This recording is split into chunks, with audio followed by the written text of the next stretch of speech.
This is the chock-a-block Chock. You can see my sky hook in the jaws. That's a lifting device I made a while ago. I've marked felt pin on the face plate and the Chock, and also there's 00 stamped on there, and it goes on position 1 on the back. So it'll always go back into the same place. Next I'll show you the sky hook and the guts inside the Chock.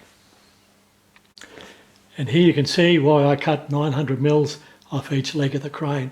It allows me to back it in between the machines over the Chock, lift the Chock off, swing it around, back it out this way and plonk the Chock on the bench. I'm just not up to lifting things that weigh that bloody much anymore. Back later. And now on the bench, ready to be stripped. A bit of a shove and push and squeeze around the shed, but man, that crane is good. Check both the back plate and the front of the lathe shaft, no damage, and it looks all good. So we'll get the back off it after lunch. Here's the Chock with its gizzards out, and to my surprise it's not full of rubbish as I thought, just a few strategic bits of swarf have found their way in. Gears are all good, although worn from usage, but that's a lot better than I expected. The scroll on the other hand I don't know, so I'll take the gears out. There's not much swarf in here, but the jaws fit very, very tightly. It's a well-made Chock. So I'll be pulling it completely apart, back the scroll out. To get the scroll out, let's just take these screws out and the drive gears come out. But that's a lot better than I thought.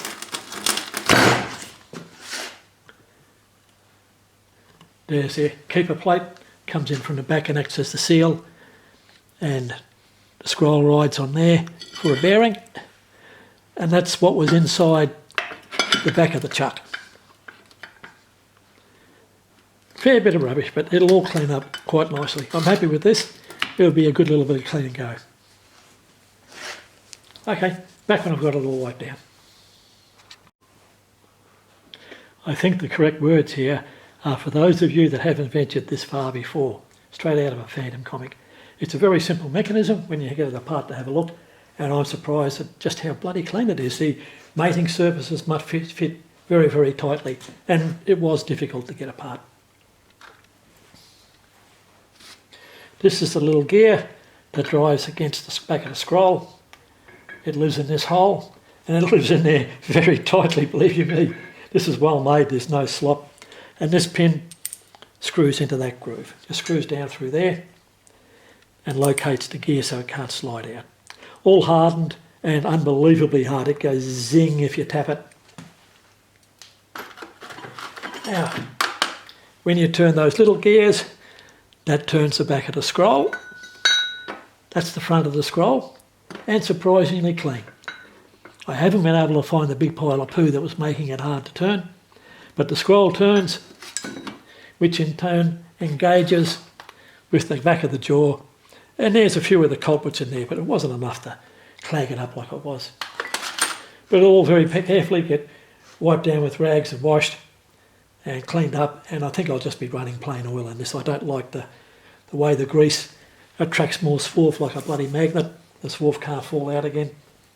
I would rather keep it just lightly oiled, every now and again squirt a little bit in past the gears, in past the scroll. That should do it.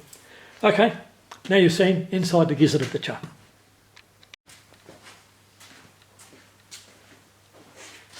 Well, hello everyone, welcome back to my shed. I'm BC. It's time to start putting the old Massac Chock back together.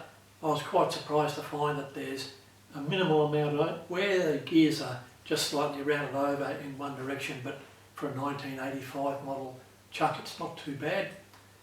Material still fits reasonably well, and I suppose that's why there was only a little bit of swarf inside it. The clearances are just minimal. Even the little bevel drive gears, the pivot point and the bush at the back there still fit tightly in the housing, and you've got to drive it in with a tap of a hammer. So I'll bring you over here, set it up, and we can start to reassemble the Chock.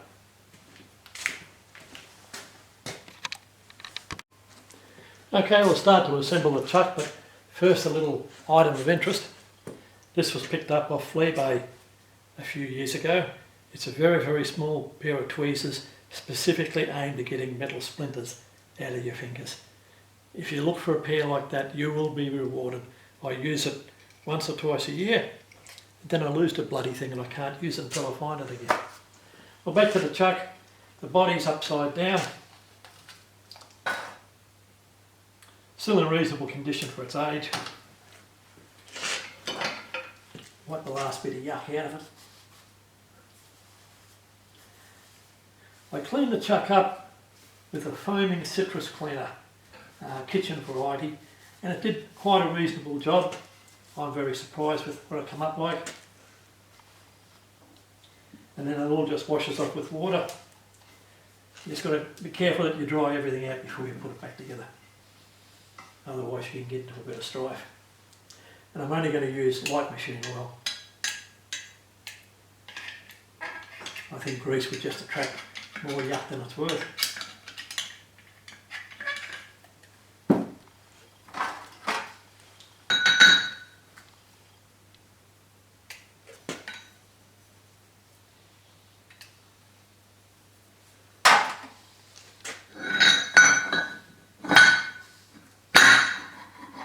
That's home.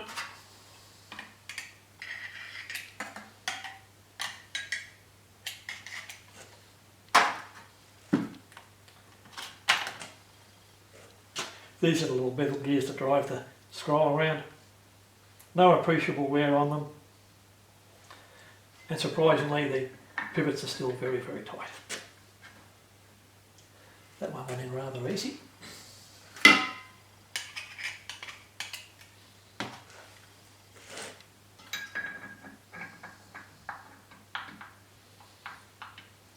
It's been my experience that everything Mazak is made out of really good material.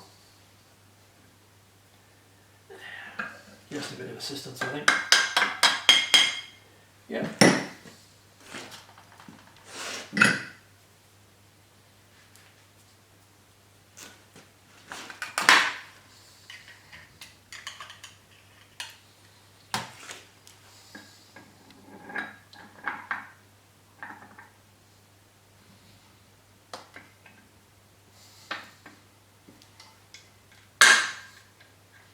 That went back together rather easy. These are the long screws that go into the groove in the back of the bevel gears.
That's a little bit better. To my surprise, these screws and the bolts that hold the cover on have had heaps and heaps of thread tape put on them. And I can't see why you would want to seal up the thread of these items when the scroll's still open. Originally when I got the lathe, the cross-slide lead screw had completely corroded out. They'd taken the backlash out of the nut and not sealed up the adjusting screws. So I had to get a mate of mine, Dom, to make me another lead screw. And then I had a perfectly good lathe at a very good price.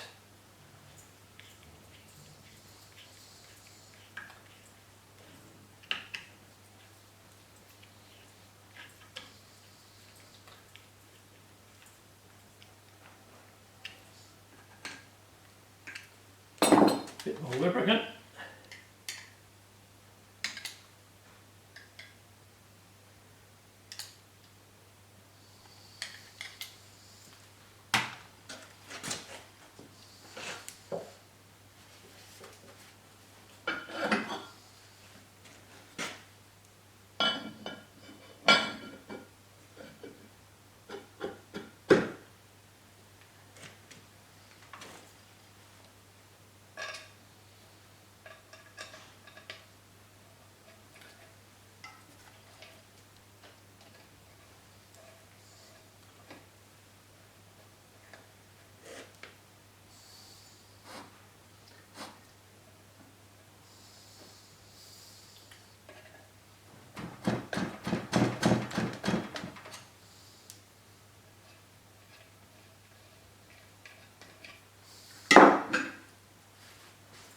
I'll see if I can find a little podger. Okay, I had a little trouble getting the keeper plate in. It had cocked up on one side a little bit, but it should go okay now. You can tell the age of this, they're all slotted head screws, which now of course would be bloody horrible torques or something like that.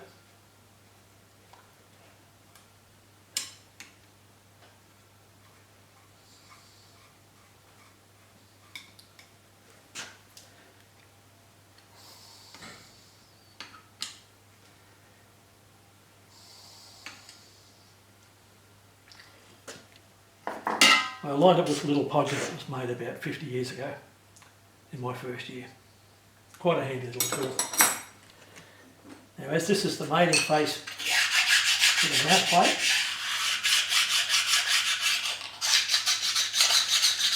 I don't want there to be any small raised portions that'll misalign the chuck.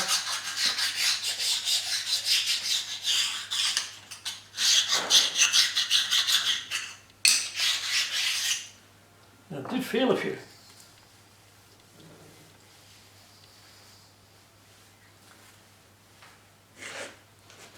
Okay, there is a O stamped on the chuck here on the body. You won't be able to see it from there, but that's the alignment point. Bring over the back cover. Find the O that's stamped on that.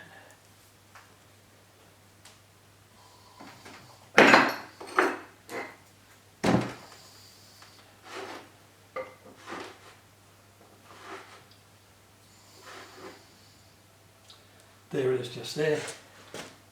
Before I fit it, I'll just run around the backing plate.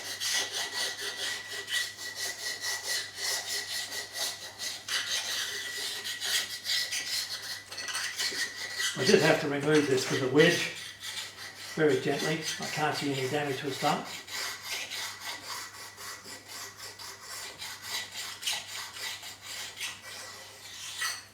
That all feels quite good.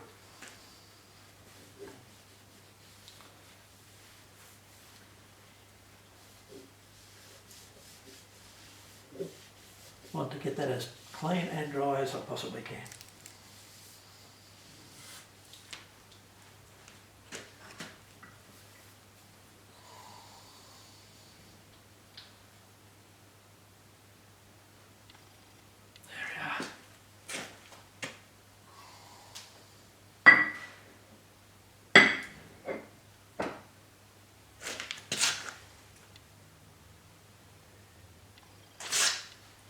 Over a little bit out.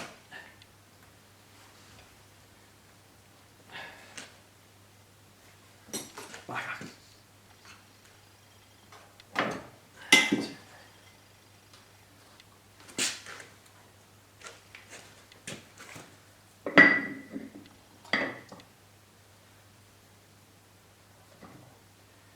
That's it.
Oh, all's well and good.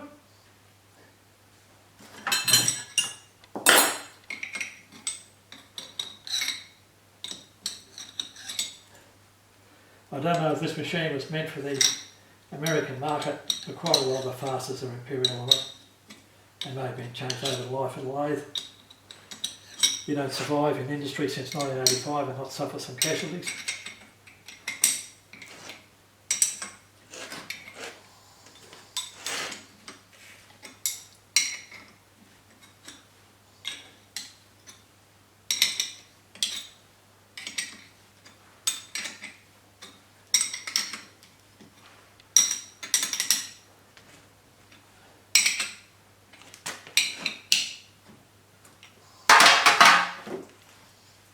Now another interesting part to clean out is the bore and the snout on the lathe on the front of the main shaft.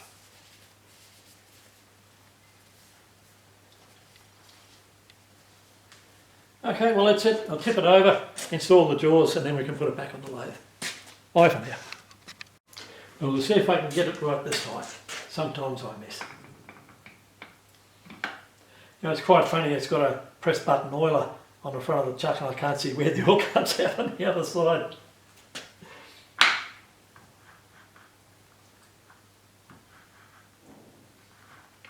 No.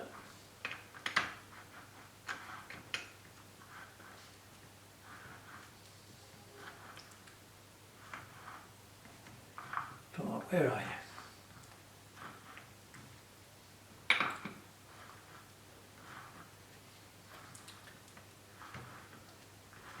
There we are.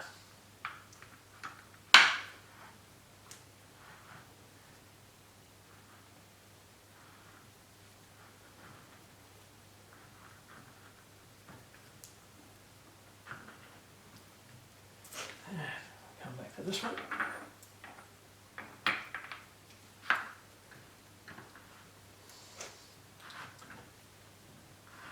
No, missed it again.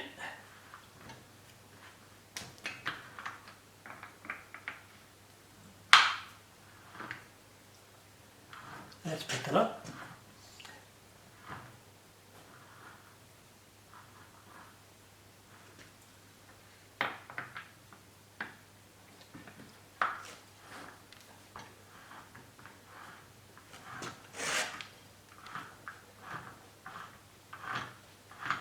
Well, it's turning a lot better than it was before.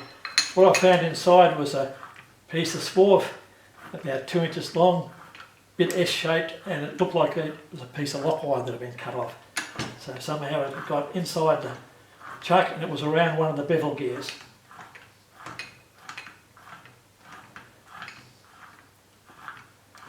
That's looking pretty good. That hasn't moved this easy for possibly 5 years. Yes, I have been a bit lazy. Lots of other things to occupy my mind.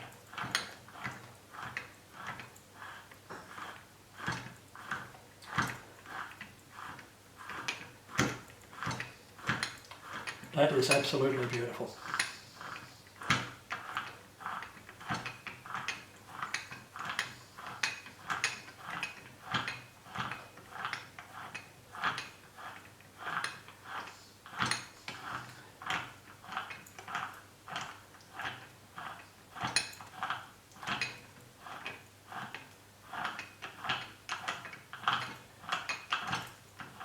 And I actually got it timed right.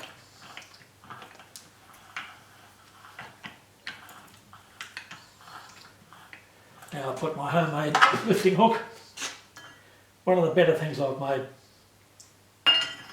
especially for the big 4-jaw chuck. Boy, that thing is a bruiser.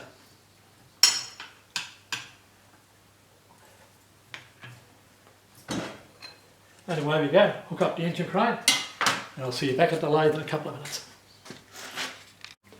Well, here it is, back where it should be. Got it mounted there. Just have to tighten up the cam locks now. One at a time.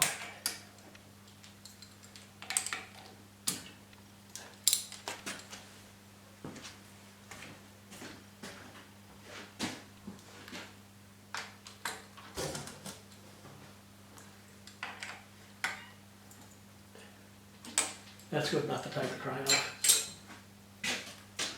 It's a handy thing, this engine crane. Can't keep saying that because it's still true.